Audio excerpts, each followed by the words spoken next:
If you step on this in the wild, you will know it immediately. This is the puncture vine, known botanically as Tribulus Terrestris. In classical Indian medicine, it holds a specific pedigree. It is the 15th herb catalogued in the Atharvaveda, the 5th anchor of the Lagu Panchamula, and commonly known by its Sanskrit name, Gokshura, meaning the cow's hoof. To understand its biochemistry, look at where it grows. It survives in harsh, sandy terrain across India and the Mediterranean, developing defensive phytocompounds to endure these conditions. Today, you will find extracts of this plant lining the shelves of supplement stores worldwide, packaged almost exclusively as a sports performance and testosterone booster. But the foundational texts of Ayurveda, the Charaka and Sushruta Samhitas, cataloged it differently. To them, Gokshura was primarily Ashmari Nashak, a targeted agent for destroying urinary stones. These distinct Ayurvedic classifications correlate with the presence of specific steroidal saponins that modern molecular biology is now beginning to isolate and verify. We can trace the endocrine application back 5 centuries to the Ashtanga Hridayam. The text uses the specific Sanskrit term vrishya, indicating an active enhancement of virility and reproductive tissue. The author, Vagbhata, makes a specific claim. He writes that Gokshura oil acts testosterone samam, functionally identical to testosterone in the male body. Modern pharmacology has isolated the compound responsible for this effect, a steroidal saponin called Protodioscin. When ingested, Protodioscin interacts directly with the hypothalamic pituitary gonadal axis. Instead of introducing exogenous hormones from an external source, it stimulates the pituitary gland to release luteinizing hormone, or LH. That increased LH signal travels to the testes, upregulating the body's endogenous testosterone synthesis.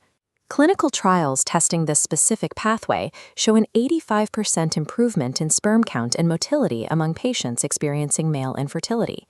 Because the mechanism modulates the pituitary rather than injecting raw testosterone, the plant is also utilized in female endocrinology to balance the LH to FSH ratio in conditions like PCOS.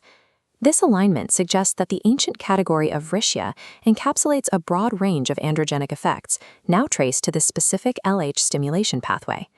The Charaka Samhita explicitly ranks Gokshura as Varam Aushadam, the superior medicine, for Mutrakritra, meaning severe dysuria, and Ashmari, renal stones. The Sushruta Samhita dictates a specific protocol, combining Gokshura with another botanical called Pashanabheda to target and destroy these calculi. To evaluate that protocol, we have to look inside the kidney nephron at the binding of free calcium and oxalate ions. In concentrated urine, these ions bond to form rigid, jagged crystalline structures, calcium oxalate stones. Gokshura introduces a mechanical intervention.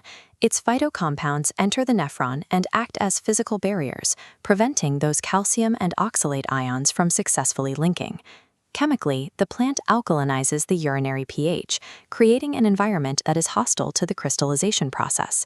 Simultaneously, it acts as a potassium-sparing diuretic, flushing the kidneys by increasing urine output while maintaining essential electrolyte balances.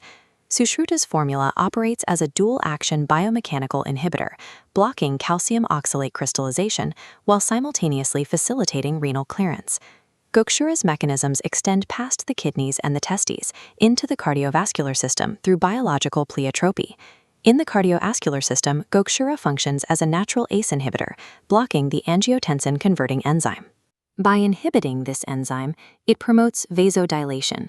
The constricted arteries smoothly expand, blood flow eases, and systemic blood pressure drops.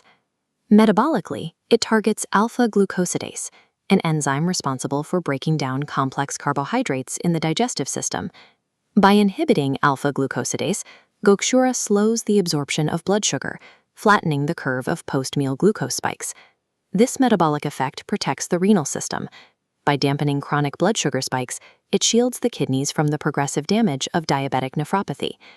The botanical addresses the interconnected renal cardiac system by optimizing filtration rates, metabolic parameters, and fluid pressure simultaneously. The systemic impact of Gokshura shifts depending on how it is compounded with other botanicals. Modern clinical practice relies on 2 primary protocols, derived from the ancient texts, to direct the herb's active compounds. The renal protocol targets stone dissolution by combining Gokshura with Pashanabeta and Varun. The endocrine protocol shifts the focus. By compounding Gokshura with ashwagandha and muesli, practitioners leverage the Protodioscin pathway for testosterone optimization. These biochemical interventions require caution. Both classical texts and modern pharmacology warn against use during acute kidney failure, pregnancy, and certain hormone-sensitive conditions. Exploring the phytochemistry of Tribulus terrestris provides a lens to reevaluate historical medical literature. The ancient Ayurvedic classifications of these herbs align with modern biomolecular observations of human physiology,